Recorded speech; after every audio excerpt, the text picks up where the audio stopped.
Hi, y'all. This week we are talking about the anthropology of religion. This is a major topic in anthropology. It's one of my areas of specialization. Um, it's a really interesting one to teach because it's one of these topics where actually students who come from more religious backgrounds tend to get this material quicker, whereas atheist students really struggle with it because often atheist students get stuck at like, well, I believe this stuff is wrong. I believe this is incorrect belief. Um, and struggle to get past that. Whereas I think religious students or students raised in that more religious context have an easier time just accepting that these things are important parts of how people organize their lives and understand the world around them. It's fascinating to me. And so, what we're going to do is I'm going to provide several kinds of different ways of thinking about religion. I'll provide an overview of the field as a whole, but the issues that are going to come out of this are thinking about religion as a worldview, and thinking about the sacred, thinking about ritual and ritualization, and rites of passage. So throughout this lecture, what I'm going to do is I'm going to first set up some kind of basic introductory issues that expose some of the problems in how we study religion as anthropologists. And I'm going to use these kinds of different issues and concepts to basically look at religion as an entry point into understanding social systems and cultural systems, right? Religion cannot be separated from politics, from economics, from all of these other kinds of things. They are deeply, deeply entangled, right? This is the critique of the layer cake from earlier in the semester coming back.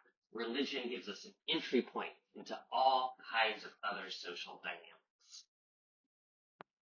So one of the weird things about religion is it's a term that we in anthropology can't really define very well.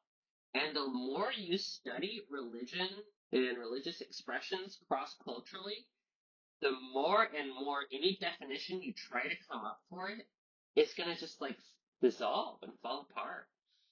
And by the end of this lecture, it'll become a little clear to you. I can't define any theory of religion that is not also a theory of capitalism or nationalism or any number of other things. So the reason for that is because when we try to define religion, we define it by drawing on our knowledge of the religions we are familiar with. We can't draw on knowledge about religions we aren't familiar with, which means our theories are inherently ethnocentric. This is the same kind of dynamic from the lecture on ethnographic methods, right? Where I said, hey, so we start off as anthropologists by asking the wrong question, and then we figure out why that was the wrong question. Religion is our wrong question. As I go through these ideas, I'm going to talk about things that many people assume are universals, characteristics of religion. And what we find is if you look cross-culturally, they just aren't universal. They all vary. And most of them also are going to end up applying to secular life too. And so what we learn here, right, is when we think about how do you define religion, we most often define it through Christianity specifically. So we end up talking about Christianity and calling and just saying we're talking about all religions, but really it's Christianity. Maybe sometimes we talk about other world religions or other religions that have like a kind of global span, like Muslim or Judaism. Maybe even Islam or Judaism, excuse me, or maybe even Hinduism and Buddhism. But, even these are only a narrow slice of the different religious expressions that human beings have practiced since the beginnings of the species. And of course, non-humans also, like, I don't know, elephants, I'm told, worship the moon. I'm not a biologist. I could be wrong, but that's what I'm told. So sometimes I actually have students provide a list. I ask, what is religion? And students come up with a definition, and we go through that definition and talk about how each of these things are ultimately referenced from Christianity specifically. And then I provide counterexamples of religious perspectives where they don't exist. So these are six really common ones that I'll talk about briefly. One is, okay, what is religion? A belief in God or gods. So the first issue here is, well, Buddhism. We don't even have to go that far. Buddhism does not have God or gods. In Buddhism, you have the Buddha, but the Buddha isn't a god. He's just some dickhead. It's not even a specific person. It's a status. It's a place you reach. The Buddha is just like some asshole who reached enlightenment, right? Anybody can reach enlightenment. Anyone can be Buddha, right? That person is not a divine figure or a god. And in fact, so much of Buddhism is really about accepting the impermanence of everything, accepting the death and change and transformation of all things, accepting loss, and letting go of attachment to avoid suffering. And, or maybe not to avoid, that's not quite the right word, but it's fine for now. So in Buddhism, there's no God. So that one doesn't work. So we'll cross that out. Okay, another one that comes up, what is religion? Sacred text. The Bible, right? For Jews, we have the Torah. In Islam, there's the Quran, right? These kinds of sacred books. That's a really easy one. A lot of religions, a lot of things we would classify as religion happen in contexts where there are not necessarily, where there historically have not been writing systems, right? Most human religions have not involved writing. Okay, belief in the afterlife. Well, one issue here is, again, Judaism. In Judaism, there's no belief about the afterlife. That's not a part of Judaism. That's something that comes out of Christianity specifically. Um, if you ask Jewish people what happens when you die, I mean, the answer you're going to get is like, well, how are we supposed to know? Because by definition, we haven't been there. We have no way of being there. We have no way of knowing that. So in Judaism, that's just like, it's a non-issue.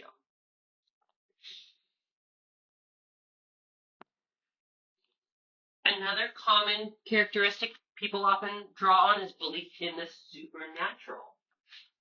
Um, Belief in worlds that are beyond the natural world, right? Like in Christianity, God is imagined to be outside of the material world and apart, right? Like God creates the world and sets it into motion, and then like creation has to kind of figure its own shit out from that point. That particularly comes out of certain sects like Calvinism and related traditions in Christianity.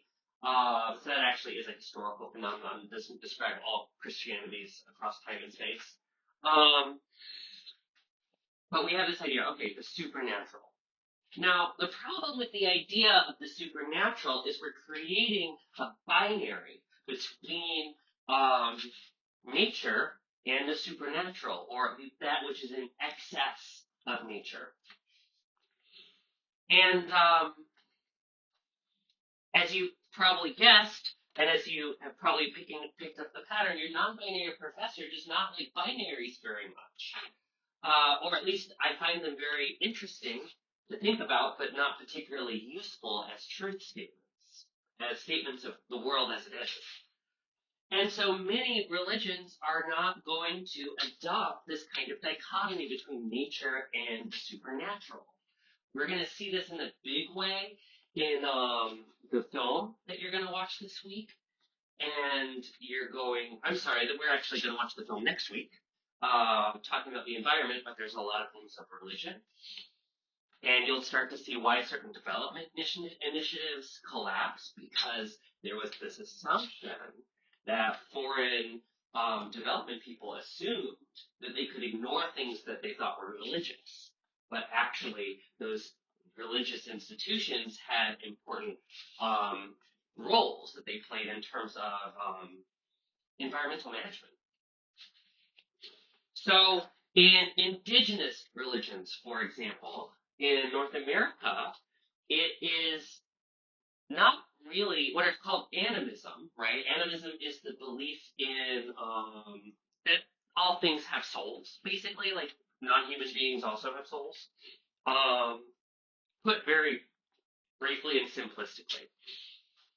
And so a lot of the kinds of religious things, the things that look religious, are actually like just ways of thinking about relationships with non-human beings based on the assumption that non-human beings are not inherently lesser.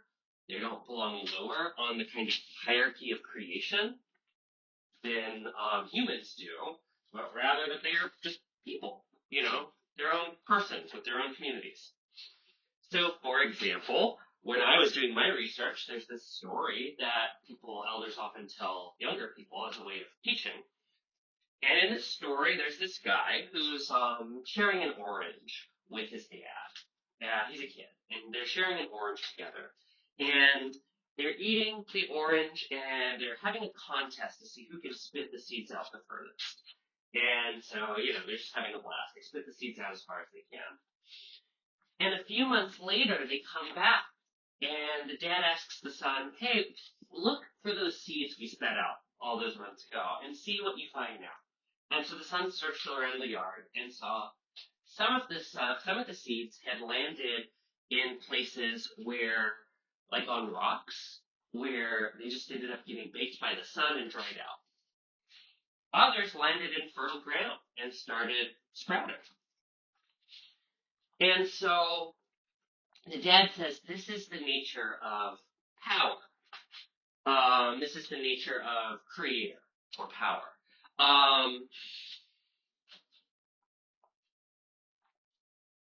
Creator is the sun. This is a Greek example. In Greek cosmologies, the sun is it is creator.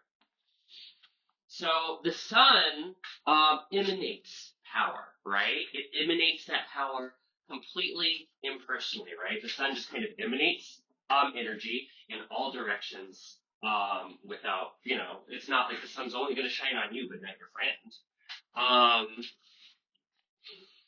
And depending on where those seeds land, that power can either push those organisms, those beings, towards death and decomposition. It can dismantle them on a material level, or that power, those forces, can lead them to grow, right? And whether we're talking about decomposition or growth, these are just two sides of the same thing, right? Like that is the nature of life, growth and decay. And so is this about the supernatural? Or are we talking about like the sun as literally a source of power that is tied to these kinds of cycles of growth and decay that are the nature of life? And the thing about indigenous religions and animisms is that line, the answer is always both. Now we can also do this with Judaism. Do Jews have a belief in the supernatural? I mean, some do. I don't. I think I may have told some of y'all this, but for example, going back to the first one, belief in God or gods, comparing that to the supernatural.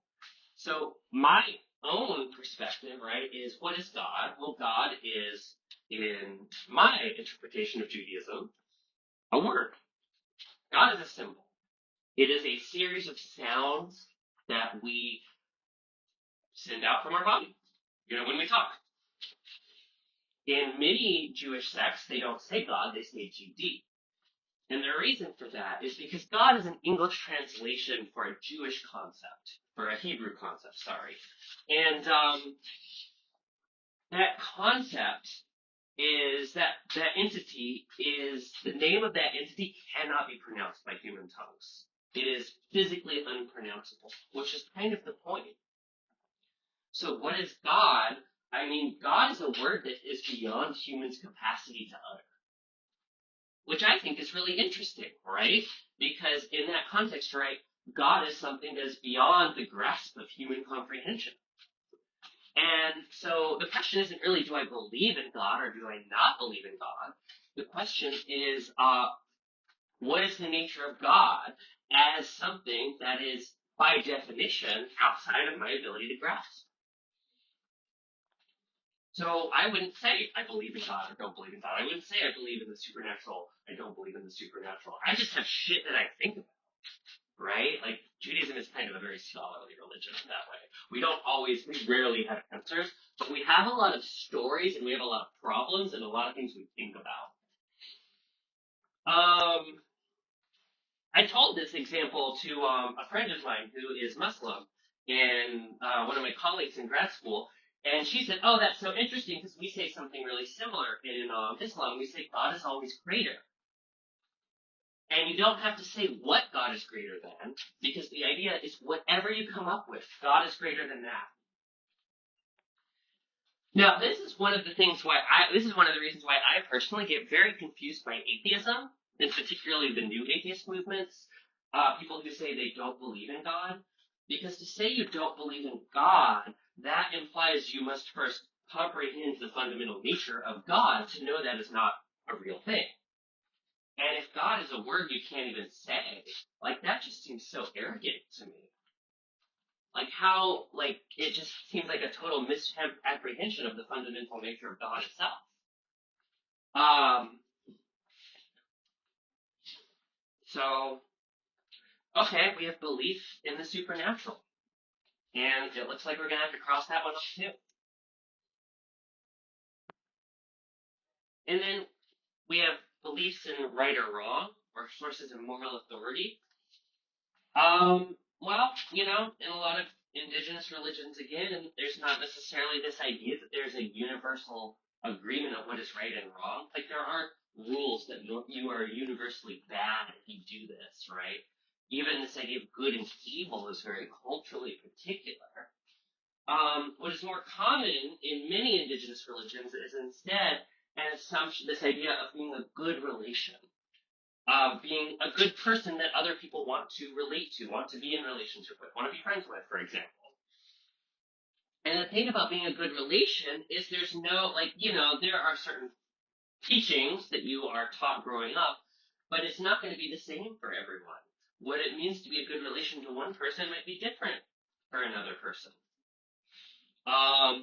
We talked in previous classes about things like indigenous whalers who hunt whales. That's an important part of being in good relationship with whales. So hunting and killing something doesn't mean you're in a bad relationship within this framework. So instead of having a kind of universal morality, we have a very contextual and specific morality. If I do something, who are those actions good for, and who are they bad for? Because it's always going to be both.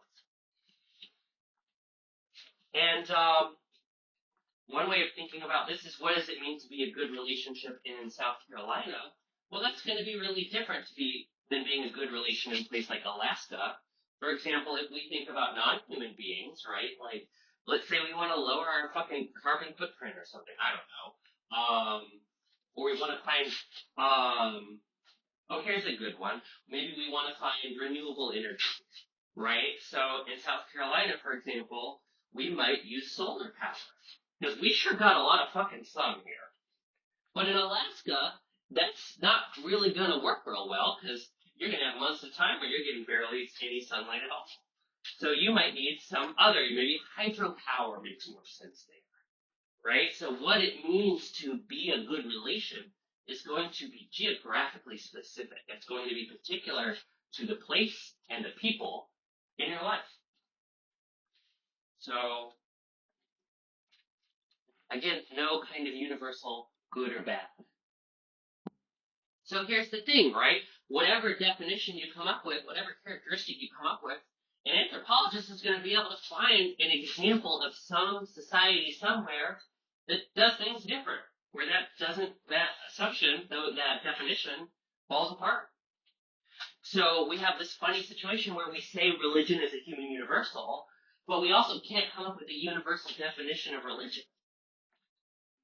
Because Once you get into that nitty gritty, all those universals start falling apart.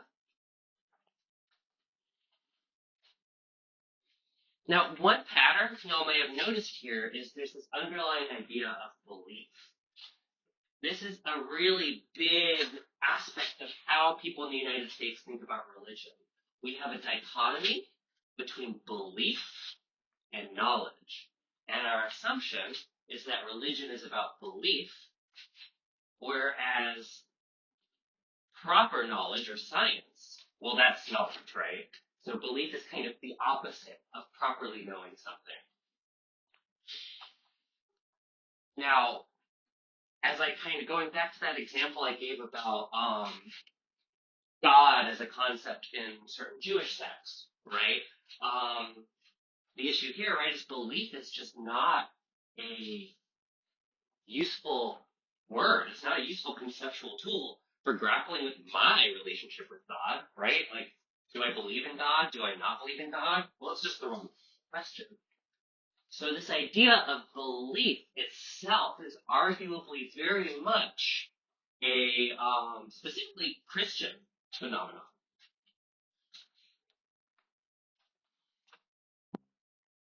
So I've spent a lot of time talking about what religion is not, and now y'all are prepped to talk a little bit about, okay, well, how do we get at these things?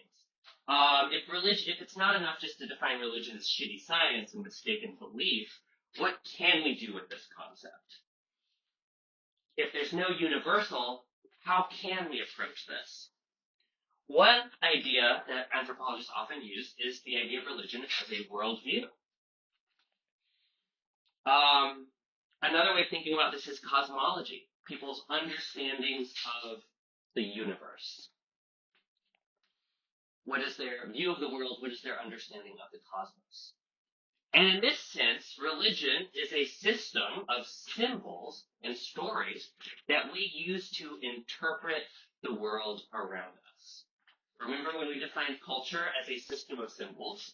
This definition actually comes from the same anthropologist, Clifford Geertz, who treats religion as a kind of cultural text that anthropologists can interpret, but also that human beings, because anthropologists, I guess, are not human beings, that human beings interpret and use to make sense of the world around them.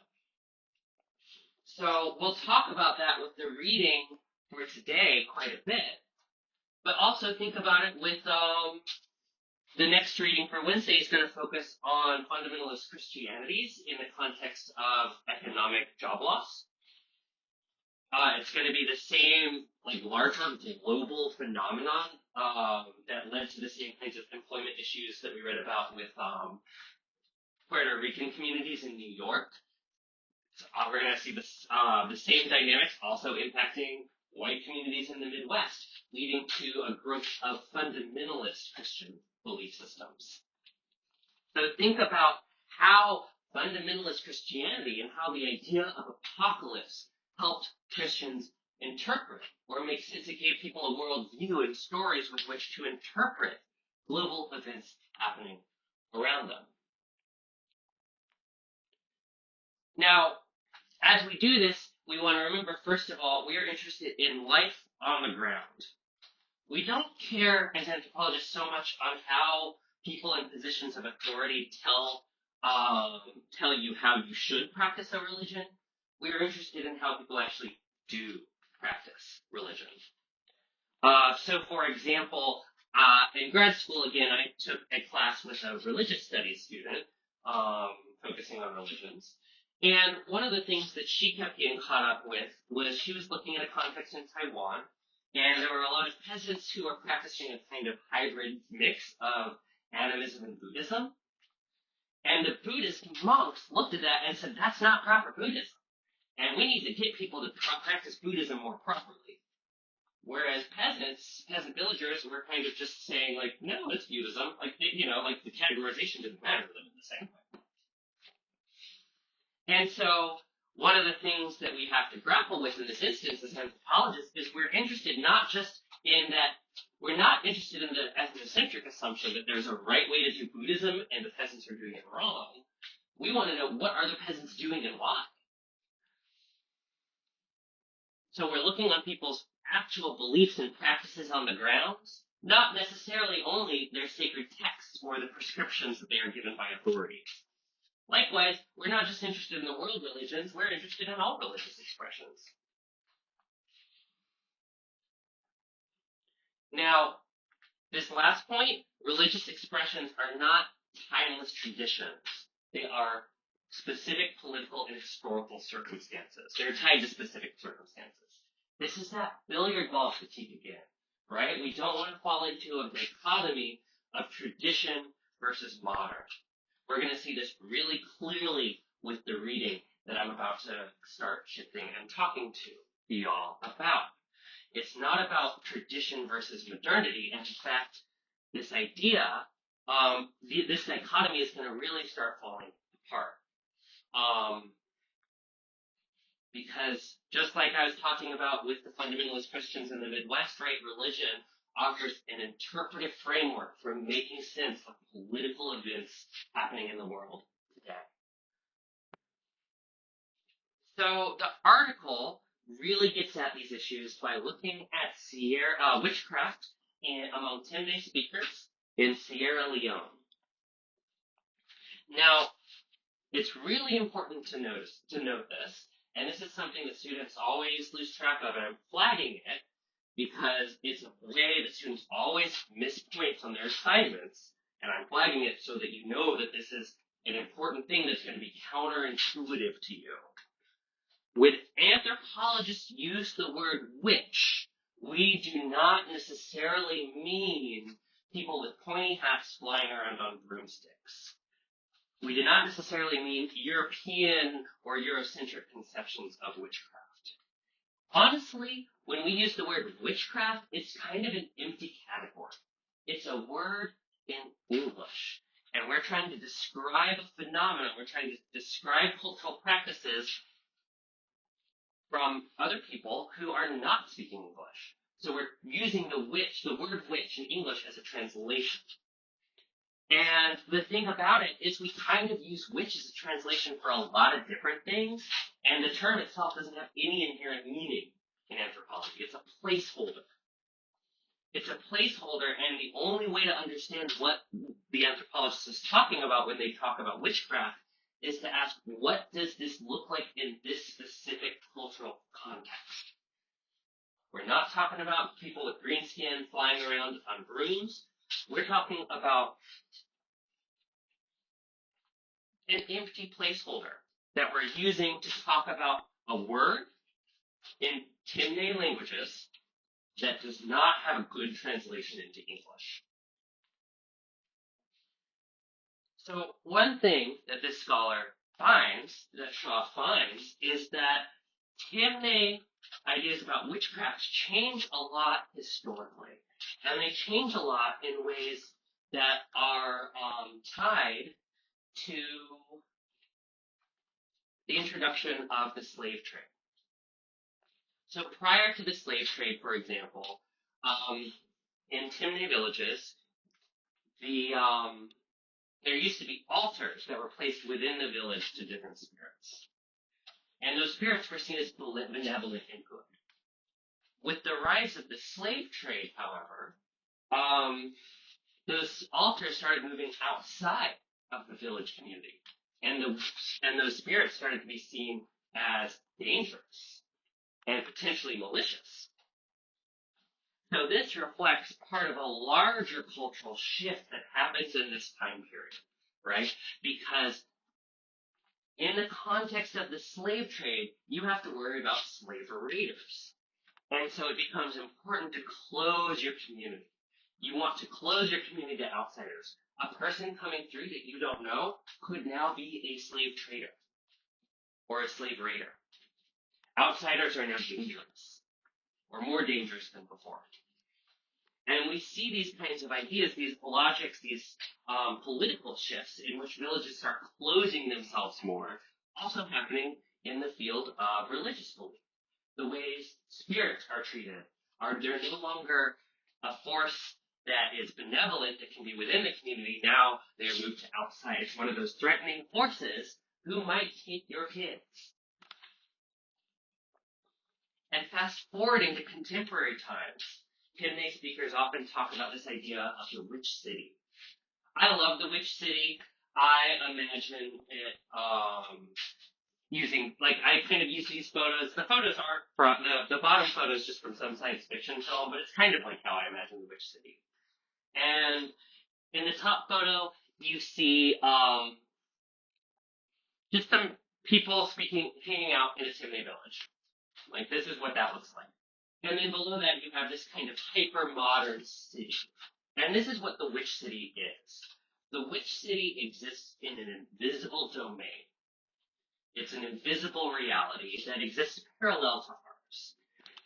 And in the witch city, all these witches live. And, they drive Lexuses. They live in mansions. They even have witch city credit unions. Right? There's just this enormous concentration of wealth in this invisible reality. And there's this enormous concentration of wealth and power. So where does that come from? Well, the thing is, witches are known for stealing away people from communities and forcing them to work without pay in the witch city. So the witch city is powered by the unpaid labor of villagers in different Timney communities. Doesn't that sound a lot like the slave trade, right? We're talking about now people are taking your children, taking your family members, they're whisking them away to this invisible reality, and they're creating huge, vast amounts of wealth on the basis of that labor. And so you can kind of see this distinction between the hyper-modern witch city and the Timney village, right?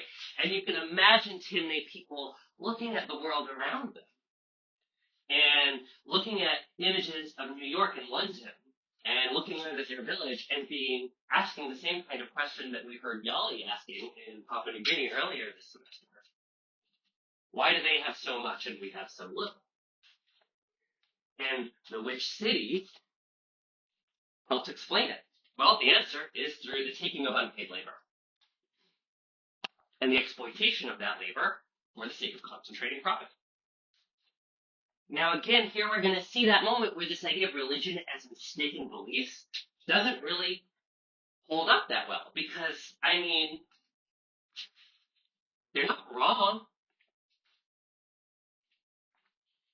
So some anthropologists take religion, take worldview as a kind of set of metaphors people use to grapple with the world around them. It's just that some of the metaphors happen to be true.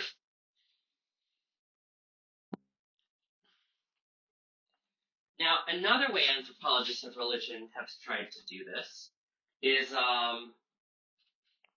by focusing not on belief or not on ideas, not on things that are in the mind, but by focusing on ritual, what people do.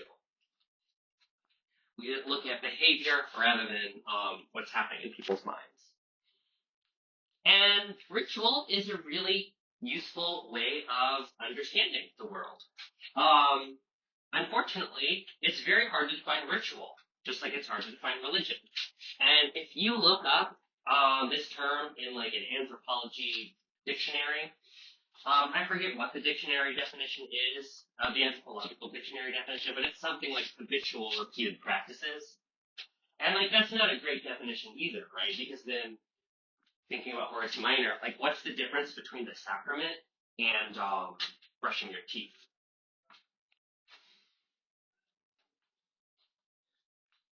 However, it is a term that we can use. And particularly we can talk about rituals and ritualization. So ritualization refers to a practice whereby, basically it thinks about ritual as a process. Instead of saying, is this ritual or is it not ritual, we can look at how things become ritualized. So I have a video which I'll put in the description. if y'all want to watch the first scene and then fast forward and just watch like a minute or two at 6:12, it's an older movie, but what it does is it does a really good job of showing how sports become ritualized in the context of Trobriand. So it's about the introduction of cricket, the sport, into the Trobriand Islands, where it became a replacement for war. So instead of going to war with the village up the street, next time when you have a fight, you instead play a game of cricket against them. But they changed the rules. For example, you don't limit the number of people playing on each team, and the teams don't have to have an equal number of players, because just like in war, you don't need to have an equal number of warriors. Same idea. And these teams come up with cheers, right? They come up with cheers that are things like there's one team called the Aeroplanes, and their cheer involves marching through the field in a formation that is representative of a military formation, with their arms out and kind of taking off and landing. Or you have a team called the PKs, and they have a chant that is about a brand of gum called PK gum, and there's a lot of like sexual innuendo, saying like, oh, like the ball's gonna stick to my hands, like my hands are made out of chewing gum, but like it also sounds a lot similar to the kinds of words for a male prostitute. So you're also kind of saying like, oh yeah, I can take on the other team, I can take on anyone as a male prostitute.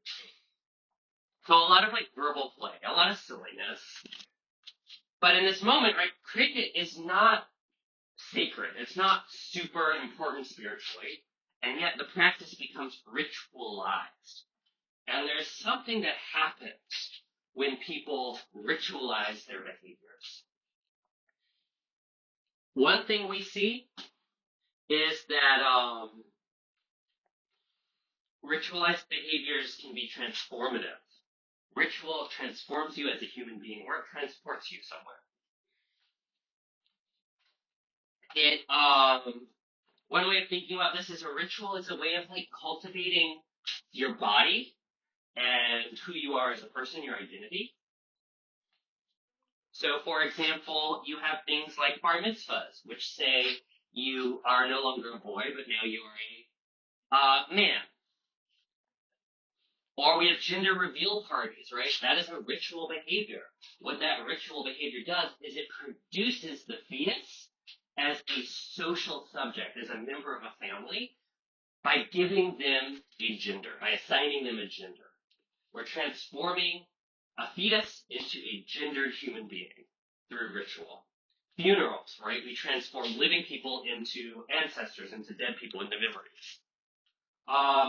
All of these things, ritualization is fundamentally about transformation.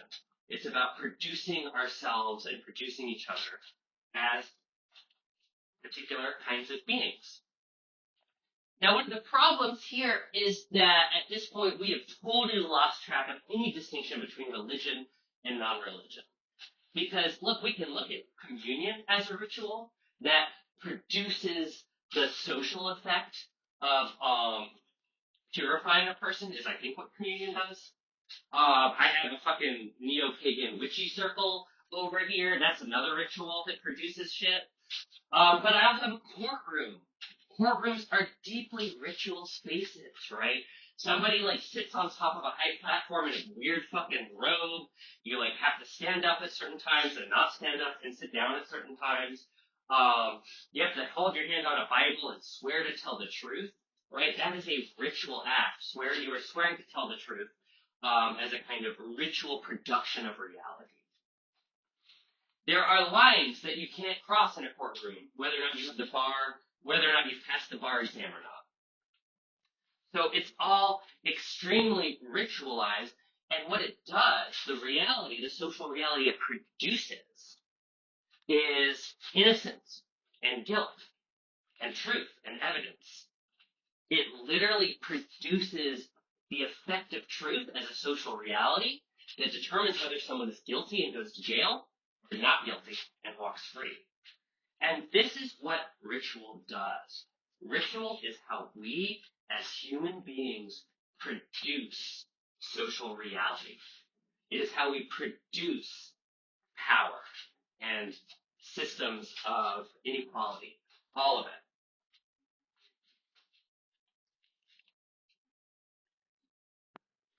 One particular kind of ritual is this idea of a rite of passage. A rite of passage is a ritual that basically changes you from one social status to another. So I gave the example of a bar mitzvah. You change from the social status of a child to that of an adult. Gender reveal party, you change from the status of fetus to the status of human being, of person. A rite of, that's what rite of passages do. College graduation is a good rite of passage. You transition from being from being a student to being a graduate. Um, the whole experience, the 4 years of college, can be thought of as a rite of passage. Boot camp is a rite of passage. You are being produced as you're being transformed from a citizen and produced as now a cadet or a military person or whatever. I've gone as deep as I know with that social context. And the way rites of passage work is they have these kinds of 3 stages. We live in our normal everyday social structure, right? And in this context, we can think about social structure as the different roles we have: child and adult, student, graduate, citizen, military, cadet. And the first step is separation. The people who are going through the rite of passage are separated out from the rest of society. In college, you are separated out from the rest of society, and you live on these campuses with each other. Often, right? That's the traditional model. Of course, that's not how everyone does it, but that is the traditional model. So you're isolated out of the larger society and put in a group of people who become your peers. Military training, boot camp, right? You are removed from society and placed into this other space of the boot camp. In that context, you are stripped of the normal markers of social difference. That social structure is stripped away from you. In boot camp, your hair is shaved. So you start looking like everyone else. You become one cadet among many. In college, right, you are one student among many. Often this is associated with symbols of death, because the idea is you are symbolically dying on a social level. And through this, you enter into this space of what's called liminality, or anti-structure. Anti-structure is the space where our normal social structures, our normal systems of difference, and our normal categories and symbols and dichotomies fall apart. They dissolve. This is, again, that work of like eliminating markers of difference, like shaving your head in a boot camp. That functions to create the space of liminality. Sometimes you see this taking shape in, like, for example, in Carnival. There's common performances that are making fun of the king, or the king becomes, like, treated, humiliated, right? There's a reversal of normal power relationships. The normal power relationships are set on their head during that time. Other times, you also have this kind of thing that happens, which is called communitas. Communitas basically means collective joy. So you know that moment when you're doing graduation and the ceremony ends and people say, "Oh, you've graduated," and you take your cap and you throw it in the air and you're real excited and you're all excited together and then you go party? That is communitas. That is collective joy. It is the joy that comes from anti-structure, the joy of having our normal social structures dismantled and dissolved. It's almost like a feeling of oneness. Many, many, many, many, many religious practices rely on producing communitas. I mean, look at, like, for example, in certain Christian sects, people speak in tongues, right? This isn't a rite of passage, but it is communitas, right? Through the ritual of worship, people experience this kind of intense joy, described as being possessed is maybe not the right word, but possessed by the Holy Spirit. The Holy Spirit seizes your body, and it's joyful. It's bliss. And then you end up being reincorporated back into the third stage. You are reincorporated into normal social structure, just in a new position. In a bar mitzvah, you're now an adult. And after you finish boot camp, you are now, I don't know what you are, a lieutenant, a private, you're a private. And so it's this kind of funny kind of circle in which these rituals simultaneously disrupt our social norms and disrupt our social structures and also reproduce and reinforce them. Because at the end of the day, you get reintegrated back in. One thing that happens during rites of passage during that separation phase is often pain.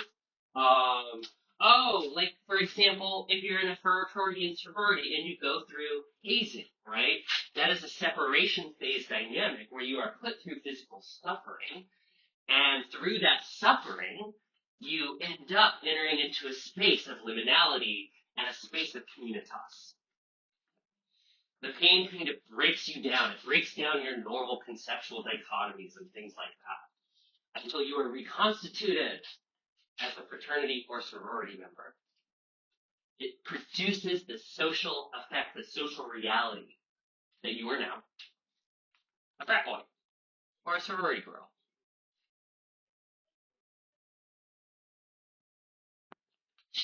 The last one I'm going to get into is the idea of the sacred. And I'm going to do this briefly because there's an exercise that I really need to have y'all present for, that I'm going to do in class. So the sacred is another of these concepts that is useful for anthropologists. The sacred is basically like, it's the thing that really matters. It's the thing that's really heavy. It's the key symbol in a cultural system or a worldview. It's the kind of organizing fundamental value. It's the way a society represents itself to itself. So when we think about the sacred, we usually think about it in the contrast between the sacred and the mundane, right? There's the sacred and there's the everyday life. Now, one of the problems with this idea of the sacred is that doesn't actually tell us what we're looking at, but it's a way of finding what is heavy, what is important. The way we find it is through taboos, what are sometimes called negative rituals. These, you can think of taboos as like barbed wire around something that pulls it off, right? So a synagogue is a really good example. Because in a synagogue, you have all of these layers of barbed wire, metaphorical barbed wire. You have the building itself, which separates the temple, it's not actually the temple, the synagogue, from the mundane outside world, right? The everyday life.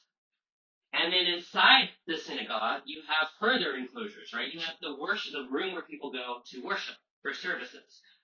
Many Jews do worship. Just because I said I don't doesn't mean others do.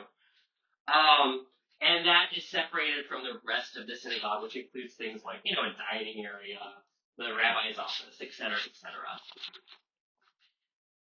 The room where services are held are then further divided into a separation between the congregation and the platform, the raised platform or the stage where the service is led from. And on that platform, there is a closed piece of furniture called an ark. You can think of it sort of like an armoire or a closet. But it's much more sacred than a closet. Don't call it a closet. The ark is closed. And when it opens, everyone has to stand up. Because inside of it is the Torah, the spiritual text, which is the really sacred thing. And actually, you don't even see the Torah right away because the Torah is wrapped in some cloth and it has these fancy metal things that go over it. It's basically a giant scroll. So it's all like clothed and concealed. And somebody takes the Torah and pulls it out. You never touch the Torah yourself. That is a major taboo. But you can hold it all around the cloth and the metal things that are clothing it. And you walk the Torah the person carrying the Torah walks it through the congregation. And everyone reaches out from the aisles and they touch it with either a shawl or their prayer book and then touch that to their lips. You don't touch the Torah directly. That's taboo. That's bad. You touch it indirectly. If that person carrying the Torah drops it, that's real fucking bad. At that point, you have to dispose of the Torah. You have to get rid of it. You cannot keep, and you have to get a new one. Because that object has just been desecrated because you violated a taboo. And to get a new one, it's this complicated process because there's all this ritual that goes into making them. But assuming the person doesn't drop the Torah, they walk it through the room, everyone kind of indirectly touches it through a shawl or a prayer book. And then they place the Torah on the pulpit. I almost called it the reading desk. The pulpit. They remove the cloth and the metal adornments, and somebody reads from it. And you actually have a special little pointing stick that you use, so that way you can follow along with where you are without touching it with your finger. It's basically like using your finger to trace along where you are as you read, except because you can't touch the Torah, you use this special pointing tool for it instead. And when the reading is done, the Torah is dressed back in its cloth and metal adornments. It is carried back around the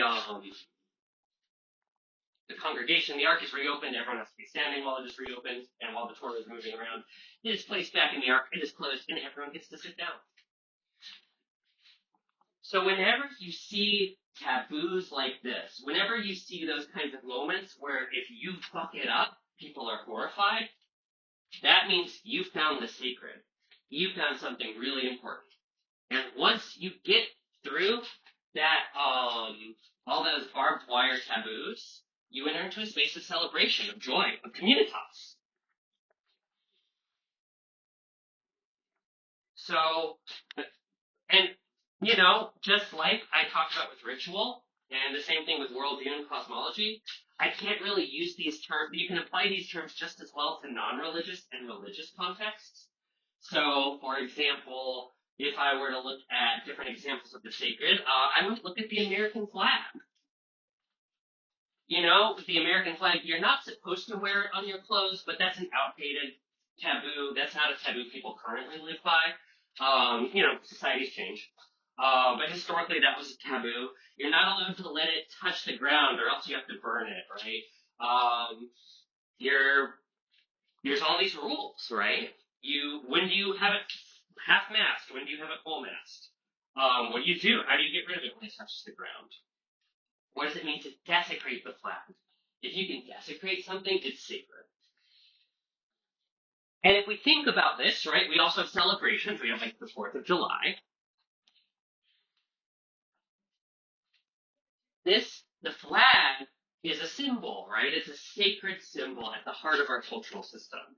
It is the symbol tied to all these rituals that produces us as Americans, as citizens of the United States, subject to different legal systems, a certain legal system, rights, and things like that, and even identity, ideas about belonging. We are being produced as Americans, and the flag is a sacred symbol that is essential in the sense that it is it gets at that fundamental cultural assumption, that base reality, that base cultural reality. And so you might think about what other examples of the sacred you could think of. Shopping malls, for example. And when we come back to class, I'll give you another one that is not religious per se, but oh man, is it at the heart of our worldview. And so here's the really interesting thing. When we look at religion across the world, we have to adjust how we talk about this because all of our universals and assumptions end up falling apart. And the tools we have don't necessarily distinguish between what we would normally think of as religious versus not religious. So is the analogy to indigenous peoples practicing things like animism, beliefs that the idea that non-human organisms are persons and have souls and are equally important as humans, or yeah, I'm sorry, is the analogy to that Christianity, and particularly fundamentalist Christianities, or is the analogy nationalism? Is it capitalism? And I don't have an answer for that, but I think it's interesting to think about, which is really, as a Jewish person, all I'm ever able to do anyway.